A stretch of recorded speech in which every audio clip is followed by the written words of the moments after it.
Hello, আমি সেতুতি। আর আমি সৌভিক। কাল ছিল সরস্বতী পুজো। কেমন কাটলো সকলের সরস্বতী পুজো? আমাদের তো ভালোই কেটেছে। আর আমরা আসলে কালকে একটি সিনেমা দেখে ফেলেছি, বিজয়নগরের হিরে। তো সেটা নিয়ে একটু কিছু কথা বলবো বলে আমরা দুজন চলে এসেছি। তো গল্পটা সুনীল গঙ্গোপাধ্যায়ের যে অরিজিনাল স্টোরি বিজয়নগরের হিরে তার উপরেই ভিত্তি করে লেখা। আর সেটার কাস্টে রয়েছে প্রসেনজিৎ প্রসেনজিৎ চ্যাটার্জি, চ্যাটার্জি, আরিয়ান ভৌমিক, সত্যম ভট্টাচার্য, শ্রেয়া ভট্টাচার্য, চিরঞ্জিত চক্রবর্তী এবং ডিরেক্টর হচ্ছেন চন্দ্রশীষ রায়।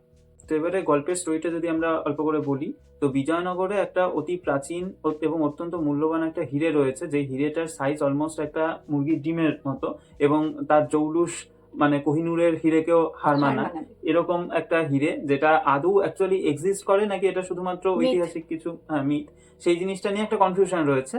তো বেসিক্যালি কাকাবাবুর যে গুরু, সে তাকে কাইন্ড অফ এনকারেজ করবে যে না, অ্যাকচুয়ালি হিরেটা এক্সিস্ট করে, তুমি এটা খুঁজে বের করো।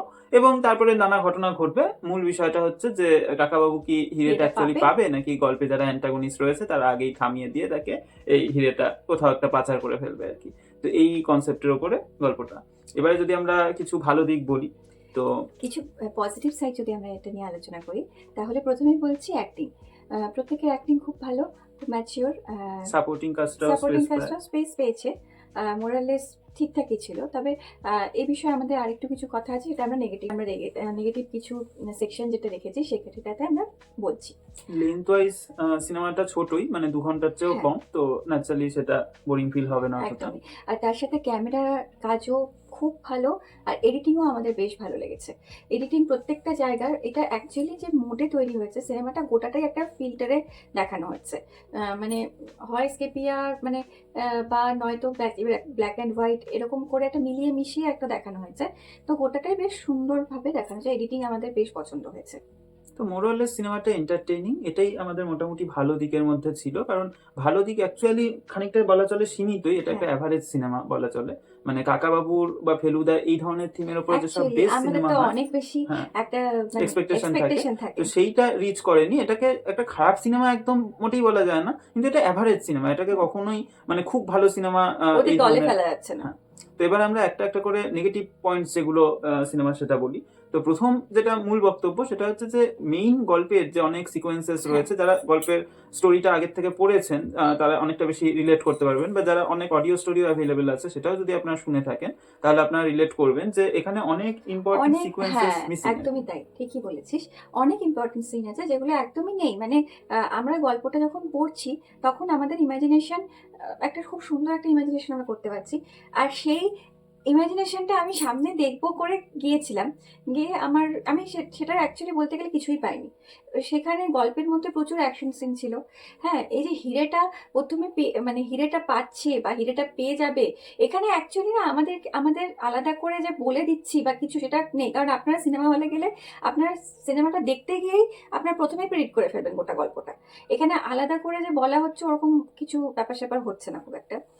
তো যাই হোক, তো সেখানে যখন উদ্ধার করতে যাচ্ছে ওই হিরেটা বা কিছু, বা ওই ম্যাপ অনুযায়ী চলছে এরকম কিছু দেখাচ্ছে, তখন কিন্তু একটা ভীষণ অ্যাকশন সিন ছিল। হ্যাঁ, সেই সব নেই এখানে, মানে একদমই নেই। এবং বেশিরভাগ জায়গায় ওই যে ক্যারেক্টারটা ছিল না, রিঙ্কু, হ্যাঁ, তার কিন্তু কোনো সেরকম অভিনয়, মানে এখানে তার কোনো রোল সেভাবে দেখাচ্ছে না, কিন্তু গল্পের অনুযায়ী তার কিন্তু একটা বেশ ভালো পার্ট ছিল, কিন্তু এখানে সেটা দেখানো হচ্ছে না। প্লাস কাকাবাবু যে মানে স্যার বা গুরু ছিলেন, তাকে কিন্তু মানে গুরু এখানে দেখানো হচ্ছে, গুরু কাকাবাবুকে ডেকে পাঠাচ্ছে, এ করছে। গল্প কিন্তু এটা ছিল না।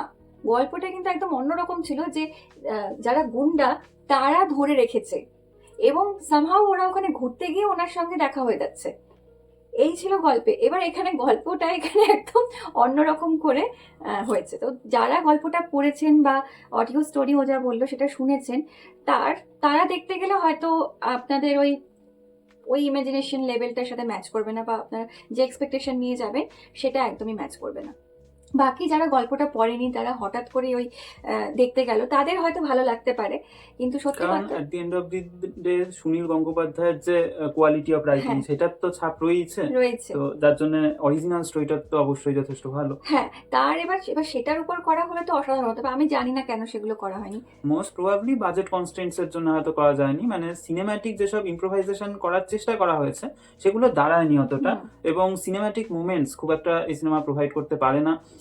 থ্রিলিং খুব একটা নেই। আমরা তো at the end of একদমই the কোনো day থ্রিল নেই। আমরা মানে থ্রিলের জন্যই তো হ্যাঁ, যাচ্ছি আমরা এই সিনেমা কাকা দেখতে। বাবু ফেলুদা এগুলো কেন দেখে থাকি? প্রচন্ড থ্রিল, মানে সেই উত্তেজনাটা নেওয়ার জন্য গিয়ে থাকি, কিন্তু আমরা এখানে তো সেসব কিছু সেরকম পাই না। কোনো অ্যাড্রিনালিন রাশ নেই, কোনো হাই অ্যান্ড লো ফিল হয় না। না, এটা আর সব থেকে বড় কথা আরেকটা, এটা আপনার প্রথম থেকেই বোঝাই যাচ্ছিল, প্রেডিক্টেবল এটা পুরোটা। এখানে আলাদা করে যে আপনাদের ওই একটা ঘটনা ঘটছে বা এই যে যাচ্ছে, এরকম একটা খনন কার্য চলছে, এরকম একটা রহস্য উদ্ঘাটনের জন্য যাচ্ছে, আপনারাও সেটার সাথে মিশে যাচ্ছেন, মনে হচ্ছে আমরাও যাচ্ছি, এই স্বাদটা পেলাম না। আমরা গল্পের মধ্যে ঢুকতে পারলাম না বা ইনভলভ হতে পারলাম না সিনেমাটার মধ্যে।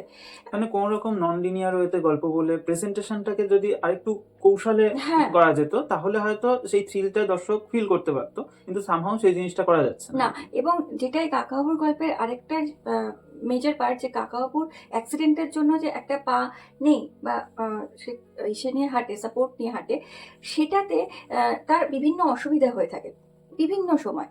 এই যে এতগুলো কাজ অলরেডি দেখে এসেছি, বা প্রত্যেকটাতে তার বিভিন্ন সমস্যা থাকে। এই একটা পার্টিকুলার মুভি দেখলাম যেখানে ওনার কোনো সমস্যাই হলো না, উনি দিব্যি নিচে নেমে যাচ্ছেন, তো আমার মনে হচ্ছে এই জিনিসটা এতটা ইজি তো নয়।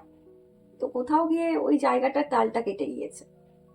অ্যাকশন সিকোয়েন্সেস গুলো লিমিটেড এবং খুব যে আপনি মানে ভাইবটা ফিল করতে পারবেন সেরকমটা না, অ্যাভারেজ।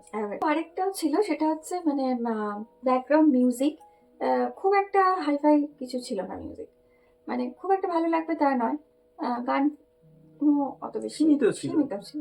এখন আমাদের এই সিনেমা সম্পর্কে যা মতামত সেটা আপনারা স্ক্রিনে দেখতে পাচ্ছেন, বিভিন্ন অ্যাসপেক্টে Aspects. আমরা পয়েন্ট দেওয়ার চেষ্টা করেছি।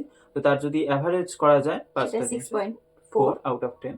সো এটা একটা ওয়ান টাইম ওয়াচ। আপনি কাকাবাবু যদি ফ্যান হয়ে থাকেন কাকাবাবু ফ্র্যাঞ্চাইজে, তাহলে অবশ্যই দেখবেন। হয়তো মোরাললেস ভালো লাগবে, এন্টারটেইনড হবেন, বাট এটা কাকাবাবুর যেগুলো বেস্ট মুভিজ বা সেটা কাকাবাবু ভেবে গেলে ফেলুদা হয়তো ইত্যাদি, আপনার একটু আশাহত হবেন, তবে আমরা বলবো মানে যে টপ দেখুন, 5-এ আমরা কোনোভাবেই একে রাখতে না। পারবো না আর কি। তাও বলবো ওয়ান টাইম ওয়াচ দেখুন। এবং সরস্বতী পুজো ভালোভাবে কাটান। পরপর কয়েকদিন ছুটি আছে, তো কিছু সিনেমা দেখে ফেলুন। অনেকগুলো আর সিনেমা কেমন পরপর লাগলো এসেছে। সেটা অবশ্যই আমাদের কমেন্টে জানাবেন। জানান। টাটা। Thank you, tata.